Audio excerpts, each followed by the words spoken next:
Welcome to AGORACOM Small Cap Best of the Best. It's Monday, October 20th. This is our first time out with our brand new format, so we're going to be broadcasting on Mondays between 5 and 6 o'clock, somewhere around there, mostly 5 o'clock, once in a while 6. I'm George Tsiolis, founder of AGORACOM, the small cap epicenter, and with us as always is Allan Laboucan, our chief market commentator. Allan, say hello. Hello, everybody. It's great to see y'all. And by the way, I think one of the best ways to keep track of when we're going live with those shows is to follow either George or both of us on Twitter. I'm Allan B. Reports at Twitter. You can always look up my name too. George, what's your handle there? Straight up AGORACOM, baby. AGORACOM. And so then we send out a little tweet a few minutes before the show. We're going to try and get on a little more solid schedule so we can say, hey, next Tuesday or next Monday, see us at 3 o'clock or something. I'm pretty sure, though, we're going to be doing Mondays all the time. Fridays are getting hard to do because, quite frankly, Allan, we were getting tired. It was the end of the week. Everyone was tired. Middle of the summer, and it was a tough time to do a show. But Mondays makes the best sense. It's a day you want to get all your trading and all your ideas lined up and in order, and you want to be able to trade the week. And Monday is also a big news day for the small cap space. So if there's big news out there, it usually comes out on a Monday. So it makes a lot of sense. So I'm pretty sure Monday is going to be our day. So without further ado, Allan and I have our small cap stock picks. What I've got also is I want to show everyone the value of not panicking, and we'll talk about that in a second because last week was a pretty choppy time, and a lot of you were getting really nervous.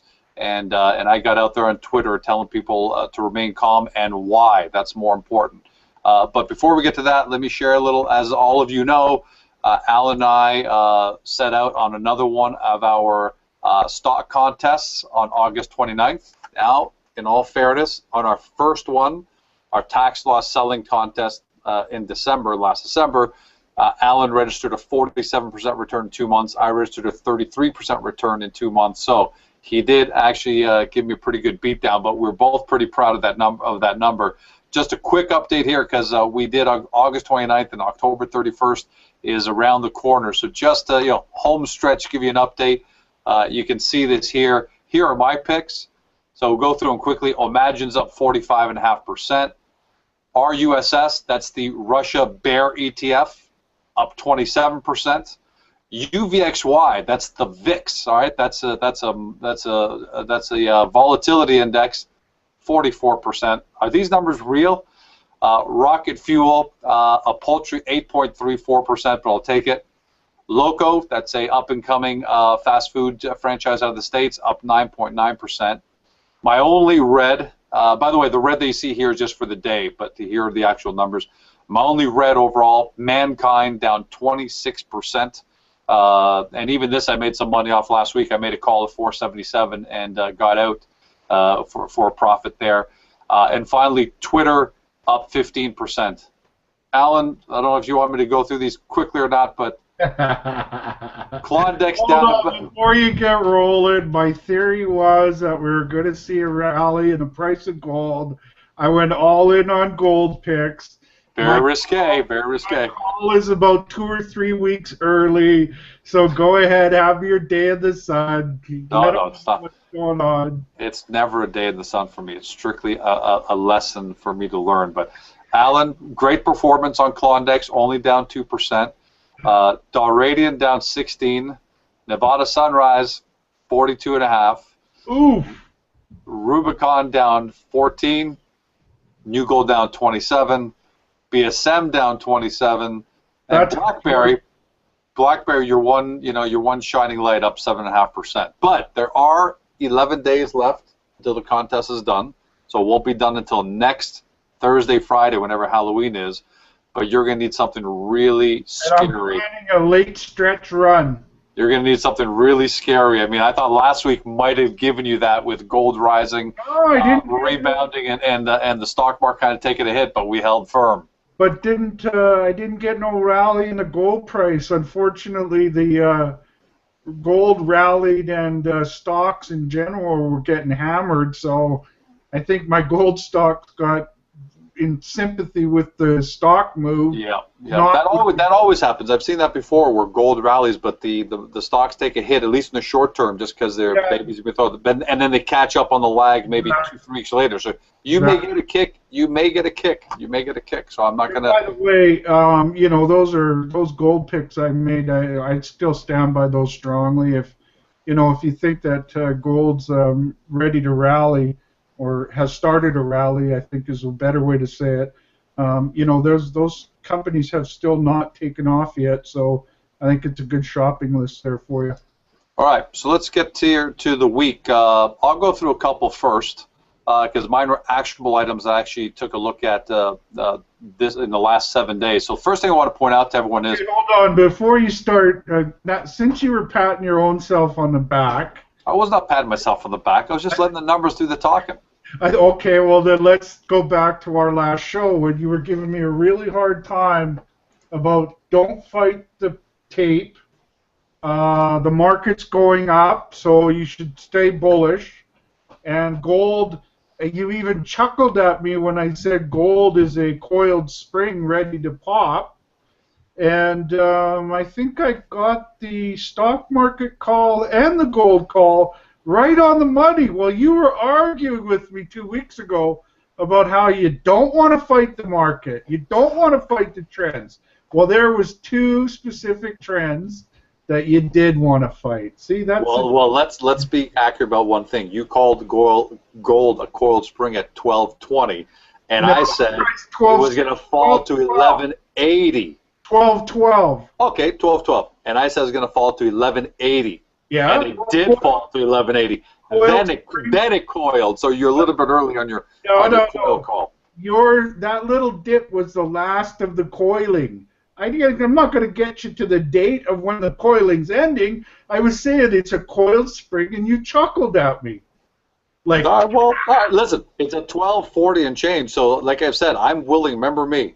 I'm not entrenched in any position, any way, shape, or form. I'm ready to, and I posted this on Twitter, that if it gets over 12.55, I'm in big time. I'll start buying NUGT. What about what I was saying about the stock market? Well, hold on. I'm very clear to everyone about this. I hate this bull market. I've said it. So I'm no Dow S&P lover, that's for sure. But that's why I trade in and out of all these positions. I'm not a buy GE and hold it for 20 years. I'm trading in and out of these things all the time. So yeah, I mean, I'm just not fighting the tape on my trades. But I agree with you that if you told me, hey George, do you want to put $1 million long into the market and you can't touch a position, you have to buy 10 stocks, $100,000 each, Dow, S&P kind of stocks, and you have to sit on them for the next 3 years and you can't touch them. I wouldn't do that. I agree with you 100% that makes me very, very, very nervous. That's why I'm trading in and out of these big positions for now. But your point was that you can't fight the trend, and I said that the trend was way overvalued on the stock. You did. It was time for a correction, and that gold was beaten down too much. I got another call for you in that vein, George. Sure. Right now, the big asset that I see right now that's is way too much hot money in it is the U.S. dollar. You've been saying that. You have been saying that. You can start to position against that. I really think that the U.S. George, when it goes up against every currency, there's suspect that there's hot air in that trade. I mean, look at us in Canada and even Australia. We don't carry as much debt as the United States. Our economies are much better off. We don't have the same kind of banking issues. And yet, those two currencies are getting hammered against the U.S. dollar. Yeah, when all of that happens, I see an asset that is trading on a lot of hot air, and that's the next one that I think is ready to roll over. But if you can, before the end of the show, or put it on Twitter tomorrow, and on AGORACOM, find a U.S. dollar bear ETF that people can invest into to make that trade if they'd like. That's because that's probably the way to go is a specific ETF. Triple bull the gold or silver or something like that. All right. So NUGT and Nugget. NUGT is the triple gold bear is a triple gold bull. That's what you want, right? Yeah. Yeah. Well, I'd actually, if they got one that trades against oil against, you see why I got so confident, George, when gold gets around 1,200, and I even started. I mean, I started getting a lot more bullish at 1,250, and kept getting bullish on the way down, and feeling that the coiled spring, and it's still not even up there. So I mean, I'm not patting myself on the back too much, but why I get confident down there, and why I've got a couple of oil picks today, George, is because when I see a commodity trade near the average cost of producing that throughout the world, I start making a lot more noise. I start banging my desk a lot more. And right now, oil is there for me. So, and that's why I was bullish on gold. 1,200 is about the number, the average cost of producing gold around in the world. So if I'm short in gold, I sure am getting nervous when it hits 1,200. If I'm shorting oil, I'm getting nervous today. All right, so we'll talk about that in terms of your pick. So let's look at the first thing here we want to look at. The TSX Venture, and I've got the chart right here on the right-hand side for all of you to see. I came out and made a call literally right here. And let me show it to everybody. Let me show it to everybody if I can. Let me use my screen share here to go to Twitter. So you can see this pop up right here. Yep. All right, so you'll see that this is a retweet. So just on that day, I put out TSX Venture breaks below 800. 800. Now 781. Last time it was here, December 31st, 2008. Make that a buy. And I put this out earlier today. We're at 811. So why am I bringing that up? I'm not bringing that up because I'm trying to say, hey, look at another great call I made. It's very important that you do not panic, and that's what I saw last week. I can't get all my tweets out, but I can't bring them all up. There's another one where it says I feel very bad for people who are panic selling because they're just selling into fear, and it made no sense whatsoever. So that was an easy buy for me, and I turned that into actionable items actually because. So I'm going to go back to this. Well, this is going on your oil, so let's look at this first. George, well, let me ask you a question, and it's kind of a self-serving question. I'll tell you why. But when you see a trend like that in the venture, how do you play it? What is there an asset that you play on it? No, I look for the best companies. I look for the best companies out there, and I buy them. So I'll skip over USO. Here's an example. I talked about fission uranium getting slaughtered. Before you get on to that, I'll do the self-serving part now, George. One of the things that I'm working on right now is I've got a group that is looking at starting an investment company, publicly traded investment company. Mm-hmm. And one of the goals will be to be a contrarian play. And right now, I think one of the best contrarian plays I see out there right now is resource stocks, and so I think we might have something in the next 6 months that will probably track that trend and outperform it. And unfortunately, the fact of the matter is it's that easy because I don't know why, and I wish people wouldn't do it, but a lot of small cap investors, especially in Canada, panic and they sell stuff off at prices that make no sense whatsoever. So here's an example. So being a contrarian like that, Allan, for me is a breeze. I put my money where my mouth is. And here's a couple examples. And again, why am I bringing these up? Not to show that people look at the trades I'm making. It's more a case of, hey, it's this easy if you just remain calm and look at the data. So I posted this a few days ago. Fission uranium right around that time. You know, the venture's getting slaughtered. Put fission getting slaughtered. Even their TSX listing couldn't help. The line of sight appears to be 79 and then 65. Okay, so it was straight technical analysis, looking at 2 or 3 years of data. And what happened? It actually hit 66 and bounced up to 80 when I posted this the other day on Friday, I believe. And today fission is at 85. Bam, 10,000 shares, 65, 66, 67 cents. You're making a couple $1,000s in no time. To me, George, it's just mind-boggling to see that a company with such a good asset as what they have, that will be a future mine. It will be a fantastically profitable mine The grade is just astronomical. It's close to surface. It's an unbelievably good company. And then to see it trading down there with that kind of evaluation just boggles my mind. But that's what happens when you see what I think. And George, I used to be like you because I'm a pretty kind-hearted person. And, you know, I used to feel bad for people making those kind of trades. But what I've come to realize as I've gotten a little bit older is what ends up happening, George, is there's two, you know, people look at either the fundamentals and what's happening with their company to see how the company's doing, or they look at the stock price activity on a day-to-day basis. Or they're watching discussion forums or just panicking because everybody else is panicking. And that's what we're here to do. This is why this show is so great. We're here to empower people to say, look at the data. Don't overshoot on the buy side. Don't overshoot on the sell side. It's not that difficult, but you got to put in the time. So Alderon Ventures, I want to show this to everybody. ADV, okay? Alderon Iron Ore, sorry. I made this call. Here it is. On that same day when it was down at 45 cents, that exact same day, and I said Alderon hasn't seen this low since tax loss selling in 2009. Guys, that was the middle of the financial crisis. And it hadn't been that low, and nothing had changed. The company only got better over the last 5 years. Yeah, there's a bit of a glut in the iron ore, a lot of a glut, so the stock took a beating. So, guys, forget about this 22%, because that was the day after. Day after it made 22%. Now the stock hit 65 cents. That's 20 on 45. You're talking about a 45% gain. All right, in 2-3 trading days. So it's literally that simple. And finally, USO. So this is important. This is an ETF that actually tracks oil. It's bullish oil. And I came to the same conclusion as Allan last week when it just came. I say it.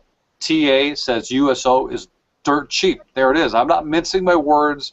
I'm not sitting on the fence and saying it might, it could, if the yin and the yang. Straight up, I said dirt cheap. About 500 shares at $30.45. Sold no lose trade because from almost the minute I bought it, it started moving up. So then I put my stop loss right at my purchase of $30.45. You know, George, you sold the next day at $31.50. Bam, $500. You know, for doing nothing at the end of the day. You made a good point there, but a lot of analysts, they like to, you know, forget their good stuff, only remember their good stuff, forget their bad stuff, you know, and then really highlight when they get something right. You know, I'm here whether I make good calls, bad calls, you know, and a lot of times, you know, I look at what I do and I say, you know, even if an analyst, even if I think that the guy is wrong, he's done a good service for me because it's reiterated in my mind why I think that guy's wrong and what I think is the right direction to go. Nobody's going to be right all the time, but that's one of my pet peeves about analysts. You know, they don't show off their poorer calls quite as well. Well, that's because, yeah, I mean, but the internet now, well, let me tell you, just 6 months ago came out where they tracked, I don't know, 300 or 400 of the leading analysts on Wall Street, and they track their picks over the last 10 years, and they're literally 50-50. You could have made the same amount of money playing darts. And now, how do we do better? How do Al and I do better? We do better because our judgment isn't clouded by what analysts have to do because they're underwriting stocks and therefore they're taking them on IPOs and they've got to say good things. Al and I have said from day one, we don't care. If the stock is great, we'll make the call. If the stock's a dog, we're going to make the call. We're just stock pickers. And that's what we're doing, and our results are pretty fantastic at the end of the day. So, you know, analysts don't have the answers at all. And in fact, hey, let me tell you one more thing, Al. I spoke to a client the other day, right, and he couldn't believe. He was actually disgusted when he spoke to a broker in Vancouver. Because the broker didn't understand. He thought that any mining project in British Columbia is a dead one because of environmental impacts and regulations and things like that. The mine spill there at Imperial Metals, Mount Poly. The point is, if this guy's your broker, then you're losing out on so many great opportunities, because British Columbia has mining-friendly jurisdictions, has mining-friendly regions, and they do very, very well. So my point is, guys, George, do your own work, empower yourself, get the information, watch us, hear what we have to say, then go do your own research, do your own analysis, and you'll actually make up money a lot more than all these other guys. Go ahead, Allan. What were you going to say? we just did an interview with Rob McLeod the other day. There's a perfect example. That's a BC project. Where I kind of agree with that broker a little bit is if it's a big tonnage, open pit that's going to require a very large tailings pond, I think you're going to have some permitting problems for the next 5 to 10 years. Yeah, but I'm trying to say that he was sweeping everything under the carpet. Anyways, my point is not that we want to get to British Columbia mining, but my point is that do your own homework. It's not. I mean, it's not that it's easy, but it's not nearly as hard as you think it is. Right? Get your emotions out of the way. Take your lot. How many times, Val and I said it? When we make our picks, we always say stop loss somewhere between 8 and 12%, because even us have ideas that go against it. Look, today I got stopped out on a second position in Mankind. Earlier today I said that I bought one at 477. Last week, sold it at 530. But I did have a 606 position that was open. Stock was up at 580. I put in my stop loss of 551. I got hit. I'm out. I take a small loss. It's down to 530. That's the way it goes, right? No emotion. Be a droid. And that's it. So let's go on to some picks. Let's go. George, nothing will ever be in your lifetime as lucrative as putting that time and energy in. You know, I've put a lot of time and energy into my golf swing over the years, but that's never going to make me a professional golfer. You know, I'm 49 years old now. On the other hand, you put that time and energy into picking stocks and looking at doing your own homework and really being your own best advisor. And I think that the potential for it to be lucrative is quite dramatic. All right, so let's go into just a couple more picks that I had, because I talked about the TSX Venture, talked about the USO and what I did, talked about Fission, talked about Synapsis Therapeutics. This is just hit my radar today. In fact, I posted this. Let me get that screen share in there. Let's do this. So this is what I posted today. If it pops up, let me know. Allan should be on there in a second. Yeah, I see it. All right. This is what I posted today, where I said Synapsis on breakout watch. Need to see if it can hold the 200-day moving average, which is this green line right here. 76 cents. Very important to hold it, because it actually went right over it today. Or breaks 83. So one of two things that needed to happen. If it broke over 83 today, I was going to buy it, because that to me is a bit of a... When you say breaks over, are you saying that it has to close over that, or intraday is fine as well? No, so what I'm saying is, yeah, exactly. So what I want to do is either hold the 200-day on close. That's why I'm really specific there on the close. Okay, sorry, I didn't see that. Or if it breaks 83. But you're right, I mean, because in 140 characters, you can't be... You're right about the question. And why is that? I have a rule that if something breaks 10% over its 200-day moving average and I like it, I'm in, right? So that's about the 200. That's about the 10%. So Synapsis looks like it's on breakout for me, and it hasn't been over its 200-day in a long time. All right. And what do these guys do? Really quickly, biopharmaceutical company. They've got a Parkinson's. They've got a great Parkinson's technology. I didn't know this, but people with Parkinson's actually suffer from freezing. So this is terrible. It's terrible. So that means that they could be lying in bed, and all of a sudden their entire body freezes. Everything. They're still breathing. They're still conscious, but they just freeze. And what they need is someone has to come and inject them with a needle in order to unfreeze them. Well, Synapsis has developed a technology that is one of those thin films, you know, kind of like the things you used to see now with breath mints, where you put a thin film on your tongue and it just dissolves. So it's easier, it's less painful. Like, come on, I mean, how many people can administer needles? That's dangerous, right? You might be, your body might twitch after the needle or something.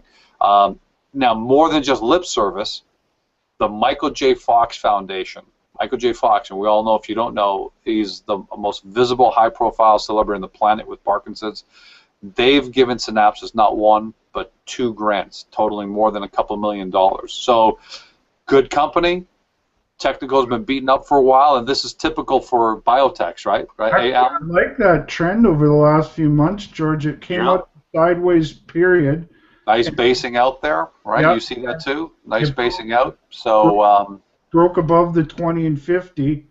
And that usually is enough confirmation for me, George. I'm usually trying to get in between there, somewhere between that 20 and 50, and it breaking above the 200 day.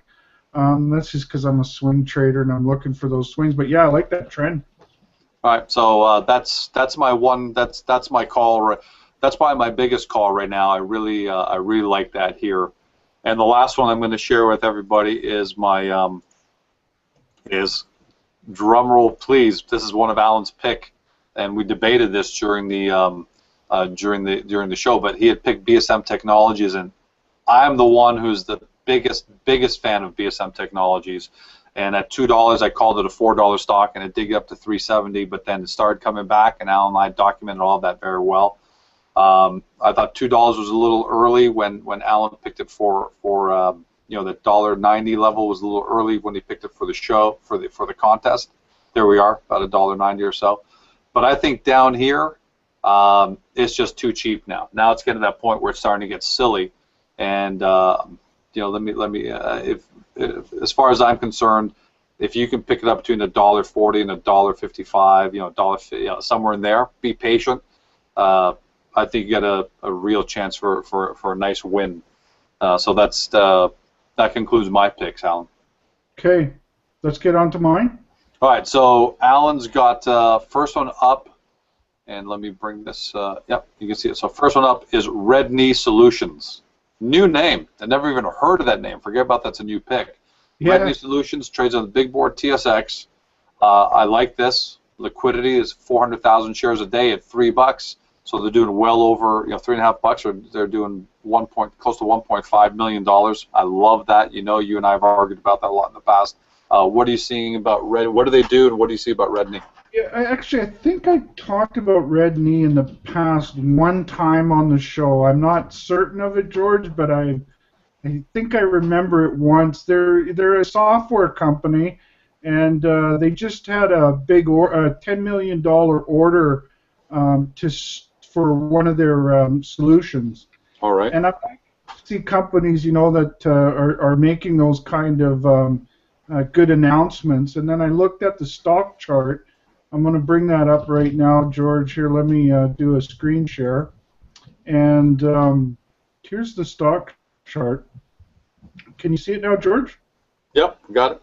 Okay. Oh, sorry, I got a line getting in there where it's not supposed to be. So then I look at the stock chart after I've seen some fundamental news that I like. And this is a good bottoming stock here for me, George. I like these double bottoms, especially when the second bottom is slightly above the first bottom. I think you can see my cursor right around the first bottom. This is slightly higher. Now it's trying to take a run at that 20-day. It's right at the 20-day. Trying to make that, see if that 50-day and some of these other longer-term trends will start to turn around. Looking at the MACD down here, and I'm thinking that it's looking like it wants to go positive. The histogram part of it is. So, it's a good tech story. Stock looks to be beaten down too much for me, and I'm liking its potential for a turnaround. Yep. What I'm seeing here is since the 20 and the 50 you mentioned, so the blue line and the red line, the 9-day, is at 352. The 50 days at 366, and the stock's at 348. So it essentially is there. I'd like to see a breakout over 366, right? Which is not too far from here before I went long on it. But I could be convinced to, get in that 355 to 358, which is above the 9-day. But you can see it's had a very tough time, really other than this period right here, which must have been another massive order. It's had a very tough time trading over its 9-day, which means it's been very, very tight. It's not a lot of volatility in this stock. So for my liking, I'd like to see it burst over 366 ideally before I get long. But Alan, you're talking about you want to hold this. You could hold this for 6 months. Do you like this for a 6-month hold? Yeah, this is a swing play for me, George. You know what I'm usually looking for is Yep. something that I think is beaten down too much and it's ready to start trading to the upside, and that's what I see here. Ascot Resources is AOT on the TSX Venture Exchange. Company does 150,000 shares a day in volume, trades at $2, so you got about $300,000 in liquidity. That's not bad. Here's the chart on the right-hand side right here. So some monster moves that you're obviously going to talk to us about. Why this monster move from 80 to well over 2, and now basing out here in the $2 range. Looks like it wants to do a bit of a whoop. Yeah, I'm just grabbing something here, George. Yeah, so Ascot, they had some drill results out the other day of some extremely high gold numbers, 14,395 grams over 0.75 of a meter at their premier project, which is in Stewart, British Columbia. That's unbelievable. Yeah, well, you know, George, this is called the Golden Triangle for a reason. In fact, that gentleman from IDM that we met, or that we did an interview with the other day, that's the one that that's where he's involved, is in that area. And also, there's a very well-known gentleman that's part of this company, John Toffin, who's been around the mining business for a long time, knows what he's doing. All comes down to a realistic project, George, here. High-grade gold and also high-grade silver at their premier mine. And then looking at the stock chart, I think you can see that, George. Of course. Here's when they got some good results. Oh, bang, it started to trade up. You know, spikes never last. It came off of that. I think after coming off of that, they set a new sort of base here, and I'm liking the trend I'm seeing as it comes out of that. We're starting to get some higher highs and higher lows starting. It looks like the MACD was coming down and is starting to make another move upwards. Good volume as it's starting to turn around and get stronger. It came back on very low volume. These are all strong indicators that there's some more upside left in this one for me, George. All right. Yeah, this is what's typically called a breakout play. This is a breakout play, which takes some guts, right? This is where you have to know your stuff, and that's what Allan obviously knows. He knows his fundamentals. So you need to know the fundamental side. Make sure you're not caught up in some kind of a quick pump and dump or promote. And then you have to know and then you got to know. No, yeah, definitely not. Obviously, because when I tell everyone, when Allan, all kidding aside, when Allan says something, take it as gold. That's for sure. 100% lock it down. Then you got to know the technical side, and I wouldn't mind entering this position. I don't play breakouts too often because I don't know. My preference has always been to buy dips. But having said that, if I got to play a breakout play here, I like this. I would probably set the 50-day moving average of $1.84 as a stop loss. So if you pick it up at $2 here, you set $1.80 as your stop loss, just in case things don't go as planned for Ascot. But otherwise, yeah, that number. Hey, Allan, how fun is that? 14,500 grams.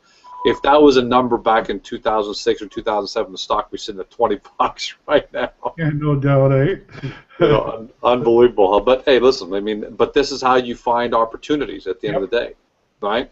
Ascot may be one of those things that people said, geez, I could have bought it back then for $2, and Allan was telling me, and now it's whatever it is, right? I'm not going to put out a blind stock projection, but you get the idea. That's why a lot of people made money in the dot-com days on mining companies that were all but ignored and penny and worthless, and they all came roaring back 5-6 years later. Petro One Energy, POP, is your next symbol. I like that. Is your next stock pick. I like that symbol, POP, P-O-P. Trades at the venture, closed at 29 cents. Average volume, 670,000 shares a day, so pretty good. So it's doing, let's say, a couple $100,000 in volume, which should make it too hard to get in and out. I like the fact that you've got a Petro pick here. So I like that advanced look at the chart. Tell me, so this is Petro. This is a chart right here. Look at this move in July. Some great moves. came right on back to here. I'm liking this right now. I'm going to tell you right off the bat, I like this a lot, but tell us what we should be looking at, Alan. Yeah, George. So they just announced recently that well, first of all, let's put it into a bit of context here. They started to get some good results out, and I've been tracking this one for a couple of years now, actually, George. And they were sort of a sleepy stock for a long time, but what I did notice was that the company was increasing their oil production. And then they had some really good results out. The stock popped up big time, but I never chase spikes, and because this always happens on the other side of a spike, and then it popped off of that, and then it came back down. But I think down here. What was the reason for that last big red spike down? Looks like it happened.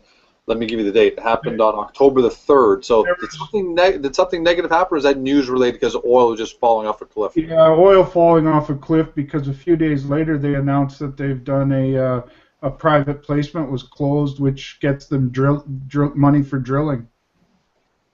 So what's your? I like it. I got to tell you, from a technical point of view, it's been pretty solid around the 200-day moving average, and you got this drop down the 200-day, which is at 27 cents. So, Petro 1 closed at 29 cents today. I'd be a buyer today for sure. I'm bullish on oil. Not that I think it's going back over $100 anytime soon, but I think the panic is done as far as oil goes, and you're not going to get any more of that panic selling. And so I could see Petro 1 rise to between 40. I mean, right between those two moving averages, right between the 9-day at 33 and the 50-day at 48. So I see this in the low 40s. Low 40s. I'm going to make the call. This one to me is sort of my play, and we talked about it a little bit before we started the show today. When I see a commodity get beaten down to a price where it's about the average cost of producing that commodity, I start banging the table. That's when gold got around 1,200. Why I started to bang the table hard is because 1,200 is around the average cost of producing gold throughout the world. On oil, the average cost is around $80 a barrel. Well, we're at 82, I think, earlier today. So this is why I like the fundamentals of this particular company. But then I also think that this is a good play on oil getting stronger, and that this one will start, moving up quite nicely. I've gone a little deeper in my analysis because I want to take a closer look. So here's what I'm also liking. The MACD is definitely making a turn, and it looks like it wants to cross over the signal line. So we could be getting this, and I like turns like that. It should maintain that, even though the rule is it should cross over. It hasn't yet, but this looks like it wants to after I had this big gap here. And the second thing is take a look at the histogram here, the MACD. That means the pressure is relieving itself. The pressure is lightening up. That's what this is telling us here. It's lightening up. So when you take that into account, plus it's sitting right above its 200-day. Now I would set some like 25 cents as a stop loss as a trader. But if you're long-term bullish on oil, I think you hold this unless it breaks 20 and something catastrophic happens. So I wouldn't mind buying this and setting a 24-cent stop loss as a trader. But I like this pick a lot, Alan. Really like this a lot. I think this is a buy tomorrow. Good deal. Well, you're not going to like the chart on this next one. Yeah, next one, let me bring up the screen here, is Lowell Copper. So I'm going to do a screen share. I had to get out of my screen share in order to... Wait till you see this chart, Georgie boy. Well, we have to argue about stuff, right? Because this is not a love-in show, that's for sure. So Lowell Copper, right there, JDL, 48 cents. Oh, man. Okay, yeah, we're going to fight about this. Come on. I shouldn't even allow you to put this thing on. The thing trades an average of 2,600. Does it have a U.S. symbol, or is this it? No, that's it. Okay, so 2,600 shares a day at 50 cents means it trades $1,200 a day. Okay, so, no, I haven't. You can buy $100 worth of stock if you're lucky if you want to get it. What the hell are we looking at, man? I haven't fallen off my rocker, George. Here's what it is. This company is started by David Lowell. David Lowell, for the uninitiated, is the guy who is instrumental in Arequipa's discovery of gold down in South America back in the 90s, when the stock went from 30 cents to $30. He's also been involved in, I think, close to a handful of world-class discoveries. The reason that he started this company is he sees that there's a lot of copper opportunities out there that are just so attractive that he's throwing his hat in, this time putting his name on the company, and those are the only reasons. This has nothing to do with a call on the stock price or, this is just one company that I think that everybody should put on their radar screen, watch closely, look for news. This is one that I think you'll see a lot of stuff happening in the future, but this is completely a betting on the jockey call from me. Okay, I'm actually looking for something right here. Okay, let me do a screen share so I can share my thoughts on what I think about this pick. Okay, that's it right there. Okay, that's what I think. That's what I think of this pick. It's got. I hate this pick, and I love that we have these debates. By the way, right? Yeah. I hate this pick because copper isn't going anywhere fast for now. China's in a recession, and copper is just not going to go anywhere until China decides that it wants to change it. Europe is not any better. Yep. I've already talked about the terrible liquidity on it, so that's horrendous. I mean, you brought other ones, but this is $1,000 a day. So if you buy all the stock, if you buy $1,000, if you buy 2,000 shares, you're the entire market. So that sucks. But hold on, here's the last thing I hate about it. It only does 2,500 shares a day, and I just looked into it while you're talking. It's got 70. Doesn't even trade.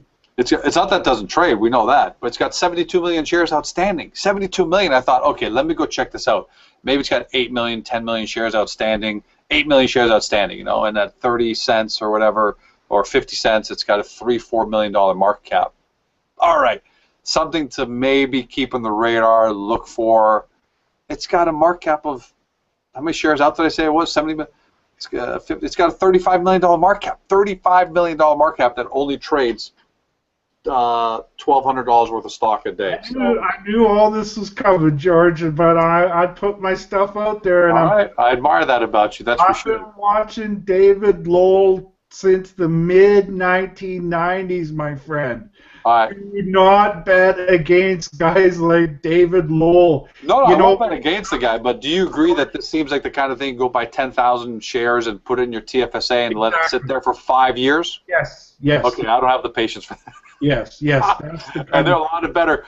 Avalon Rare Metals is a better 5-year play, but I get it. I got to respect the fact that you're making the pick, and I could be totally wrong. Remember, guys, I am not the guru. At the end of the day, Allan, George, our commentator. most of the time, I'm not a buy the jockey kind of guy, because I've seen a lot of these guys that make these big discoveries, and they become rich, and they go from $3 bottle of wine to $300 bottle of wine, and when you go to the $300 bottle of wine, you tend not to be quite as driven as you were when you were eating peanut butter and jam sandwiches. Sure. But in David Lowell's case, like I said, I've been watching him for a couple decades, and he consistently comes up with world-class discovery after world-class discovery. This is a guy who, even in his elderly age, is driven to find new discoveries.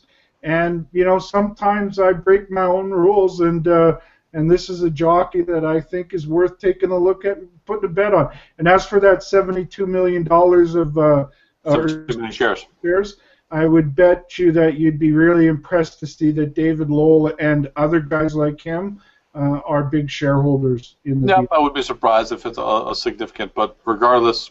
All right, so there's your call. Let's revisit. I might put that one in the Hall of Fame somewhere, so I can come back and talk about that every 6 months. Last two, Twin Butte Energy, TBE. Yeah. Now I love you again. Trades on the TSX $1.50. Does 1.7 million shares on average. So do the math. It does nearly 3 million. It does about $2.5 million in volume every single day. There's a change for you.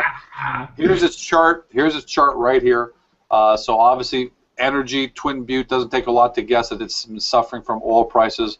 Was at 250, did get down to as low as $1.35. Looks like just last week when everything was getting whacked. Closed at $1.52. So tell us about Twin Butte. Yeah, this here's another company that they just had their announcement out that their October dividend payment confirmed that. This is a dividend payer. What I like, and yeah, this is a call on oil again, George. You know, you look back here look at this chart here. It was sort of a classic bullish trend, higher highs, higher lows. It was even doing that while oil was sort of going sideways at about $100 a barrel. So why that big gap in April there? What happened? Because obviously that's bad news. Sorry, May. It looks like May 13th. Yeah, May 14th. So it closed on May 13th at 225. Yeah, and opened the next day at open at 207, low of $1.78. So what? Bad news there? Well, you look at the volume there, I think it was more related to either a big trade crossing the table or something like that, George. I didn't see any news there that really got me worried or anything like that. But then it continued that weakness into the end of August. Had a little bit of a good rally there, but then oil fell out of bed, and look at what it's done since.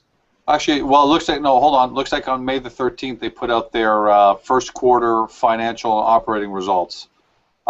Implemented a stock dividend program, so they did implement that stock dividend, but I get a feeling, let's see, cash dividend 1.6 cents per share, but there's one of those we've put out our results. Go check it out on CDAR, which tells me the results probably didn't come in as good as they think they're going to be.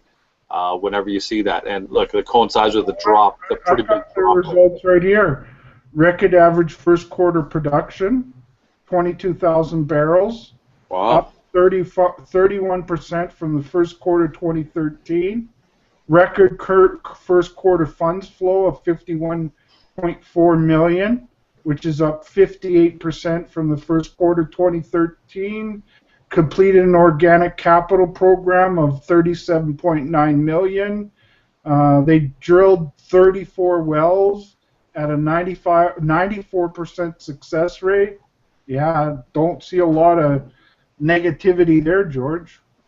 All right. So I guess maybe the dividend, maybe people got nervous that the dividend is being issued. I don't know. It wasn't as much as they expected. Who knows? You never know. Maybe, you know what, because it did sound like 1.6 cents.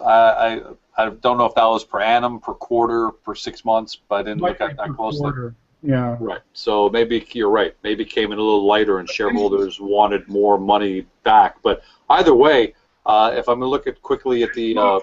George is the one that got me excited. That strong spike down, and then it hits the bottom. Look at the MACD, bottom, now trying to get stronger.